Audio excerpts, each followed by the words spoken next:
Hello. Okay, you have to speak up a little bit louder. A little bit louder than that? How about like this? You don't have to yell. Enunciate! I feel weird. Hi, and welcome to Counselor Reacts. I'm the counselor, and I'll be reacting today to a little movie called 50-50 with Joseph Gordon-Levitt, Seth Rogen, and Amy something. We'll look that up later. But anyway, I'll just put him down for now. Okay. There we go. So basically, I decided to talk about this movie because of The Counselor, the literal worst counselor ever. But we'll get into that a little bit later. This movie is about a boy, a man named Adam. He's 27 years old and lives a pretty mundane, average life, lives with his girlfriend. He gets diagnosed with cancer. Then he tells his doctor, like, how I don't drink, I don't smoke, I recycle. While this is happening, he's also starting to see his counselor, who is Dr. McKay. And I think it's interesting that they call her doctor because she's actually working on her doctor. She's not even a doctor. So he walks into her office and she's like chowing down on a sandwich, like going for it. And I mean, relatable. I also eat in my office at work, but you know, the sandwich is the least of her problems because he walks in the room. Hey, are you Dr. McKay? And she's like, oh, yes I am. And then he says to her, shouldn't you be wearing like a tan, like cardigan or a sweater? And she's like, no.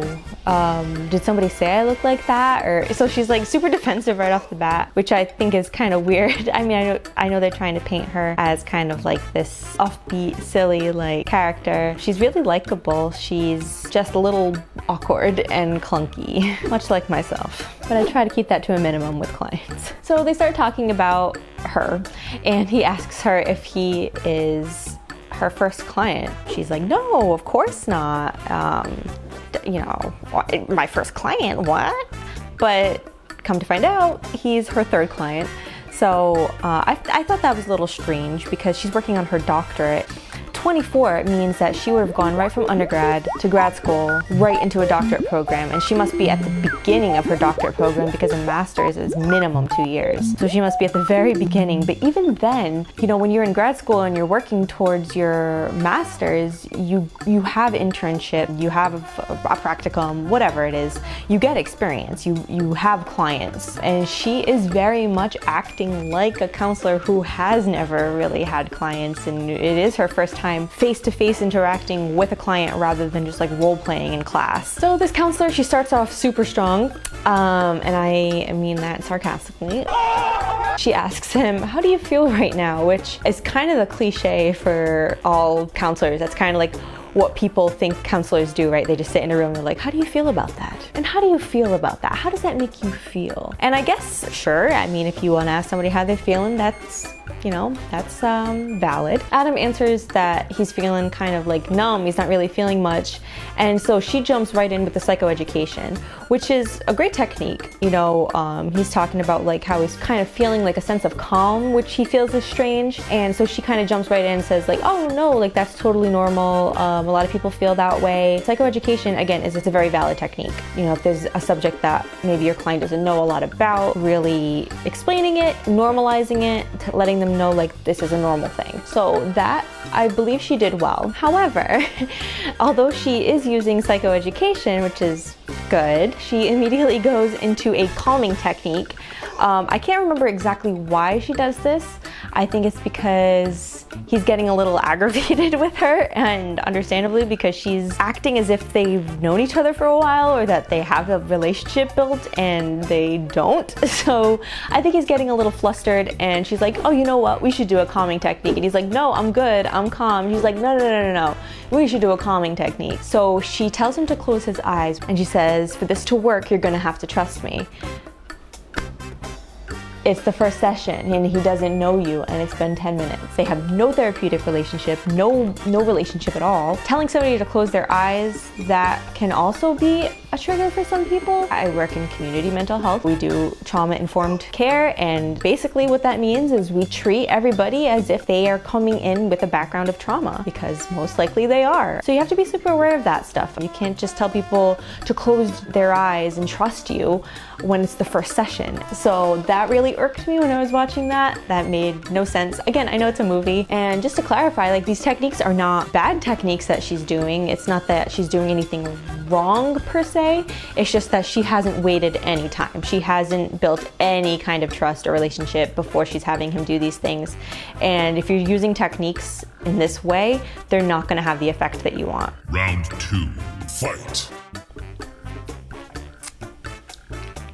So he goes into his second session and he's not feeling well. He's talking to her about symptoms that he's having. She says it's important to remember that these symptoms are normal. So I think this ties in a little bit into what I said before about her utilizing like psychoeducation. She's normalizing these symptoms, saying that, you know, it's important to remember that these are normal. And while, again, this is a valid technique, it feels very invalidating. She's just going in with, well, that's a normal thing. And true, okay, maybe it is a normal thing. Yes, those symptoms are normal. Most people feel them when they are going through chemotherapy. All true things, but when you're saying it that way, you're not really giving what he's saying any weight. A more appropriate response, or maybe the way that I would respond to it, would just be like, wow, you know, that must be really hard. You know, I can't imagine. How do you cope with that? You know, finding a strength in how they are managing to cope with it, rather than just saying like, oh, that's normal, you're good. You know what I mean? Like, it's invalidating. It doesn't allow the person to feel like they're being heard if you're just kind of waving it off as like, oh, that's normal, you know? So I thought that was a little clunky, and maybe she could have handled that better. She kind of jumps in with an arm touch, and he right off the bat calls her out on it, and he's like, what was that?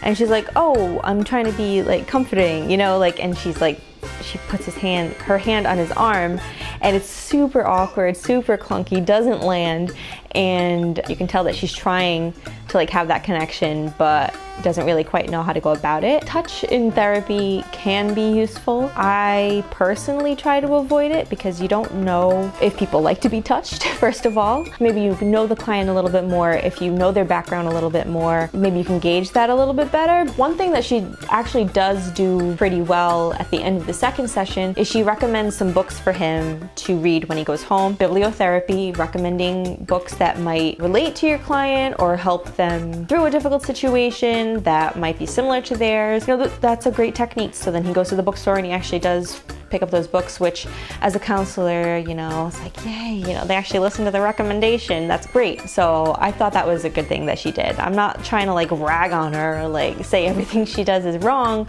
Oh no. So he's waiting for the bus, and then lo and behold, here comes Dr. Catherine McKay riding up to the bus stop, and she addresses her client in public and asks him if he wants a ride.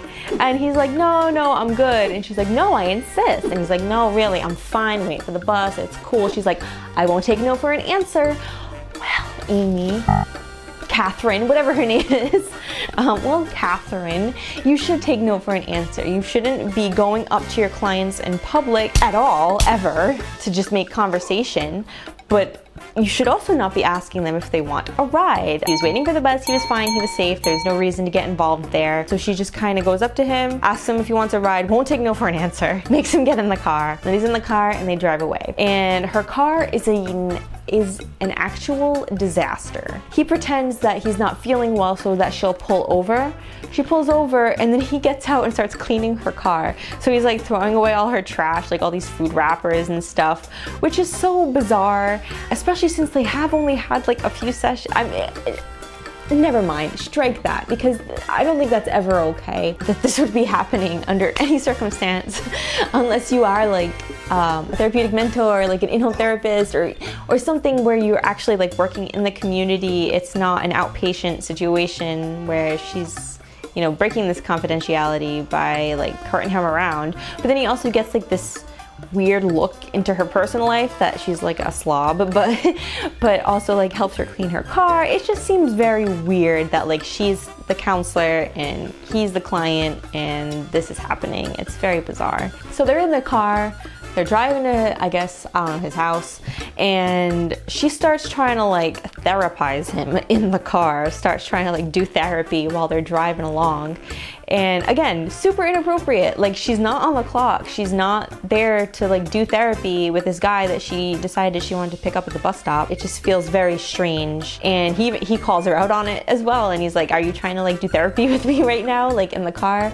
Because he talked about how he broke up with his girlfriend. So then Dr. McKay talks about how she recently broke up with a boyfriend of hers. And that is inappropriate. She shouldn't be talking about her personal life with her client at all. So she starts talking about her relationship. She's like, oh wait, she like catches herself. She's like, oh, actually that's really inappropriate. I shouldn't be talking about that. Like, ding, ding, ding, good job. Like, she finally figured out that this is not okay. Self-disclosure can be helpful for the client.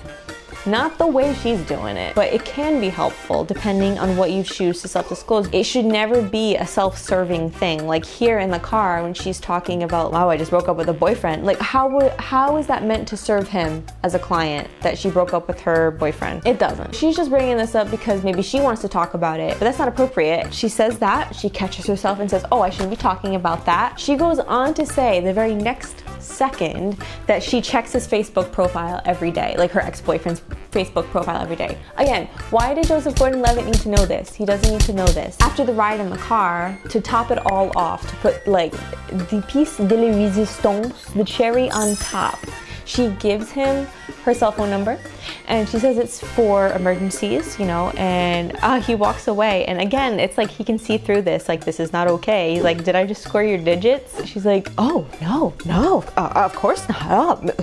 What? Score my digits? What? She acts all like, oh my gosh, of course not. That'd be vastly inappropriate, as if she hasn't done so many inappropriate things already. She's like, no, it's for emergencies. And he's like, okay, I was just joking with you. Don't short circuit, like we're good. So he goes home, she drives off. At this point, I was like yelling at the screen, like this is inappropriate. But that's just how I react to these types of things. You can ask my boyfriend. So it is kind of frustrating to see some of this stuff sometimes because it's just not realistic. And like rule number one that you learn in ethics of being a counselor is don't sleep with your clients. Don't date them. Don't do it. That's like my whole ethics class was do not sleep with your clients. Like we had to write it in a row 100 times on a piece of paper. Do not sleep with your clients. That's rule one, day one. And Anna Kendrick she missed that day. She missed day one.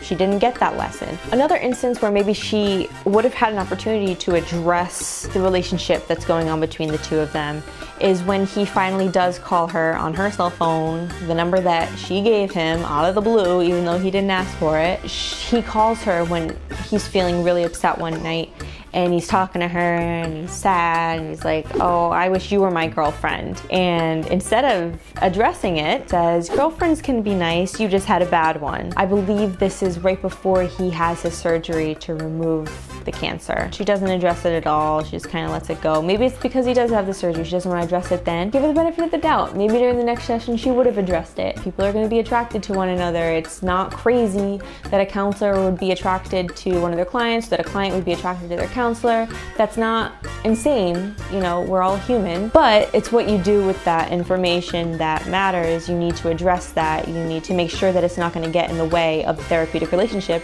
And if it does, then it needs to end and they need to find a therapist. So let's talk about the final scenes of this movie.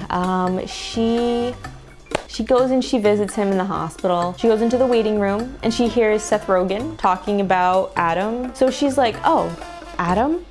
Oh, and she like perks up and like starts talking to them. And he's like, oh, you're the counselor. And she's like, yeah, that's me. Like, obviously confidentiality doesn't matter to her at this point. Oh, one thing that I did think was hilarious. The mom, when she finds out that Anna Kendrick is the counselor, she tells her, I want you to know I smothered him because I loved him.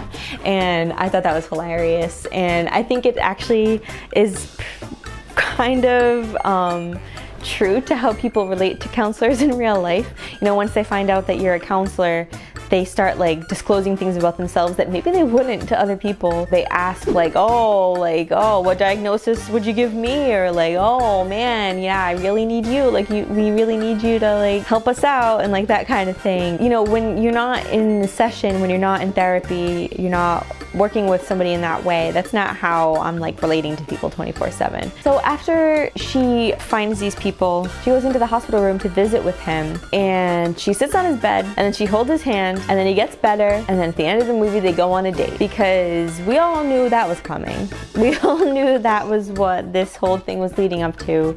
She's the romantic interest, even though she's his counselor. It's a little infuriating. It's a little infuriating. Because like I said, day one ethics. Don't sleep with your clients. Don't even look at them for too long. Try not to touch them if you can help it. Just don't do it. Different therapists have different methods. You know, for certain therapists, touch is important. Touch does promote trust. Trust can be comforting, but only if it's used in the right way, and only if it's used in the best interest of the client.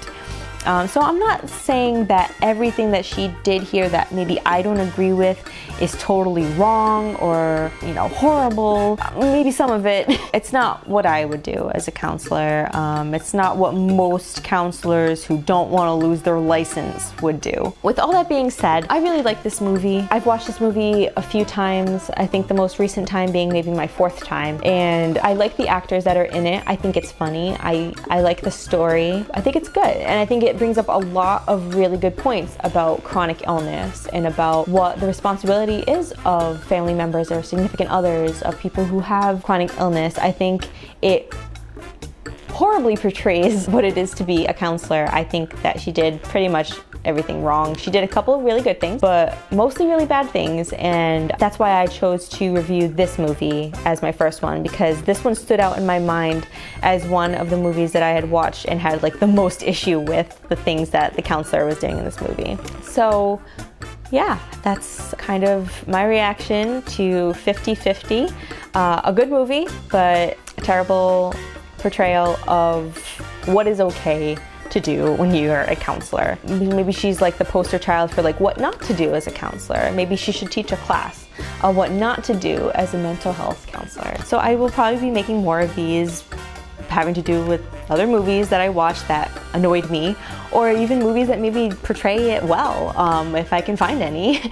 I know there is certainly some that I can think of that maybe have some positive portrayals of counselors. So maybe next time we'll do that, or not. I think it's more fun to rant about the ones that are terrible. So I'll catch you next time.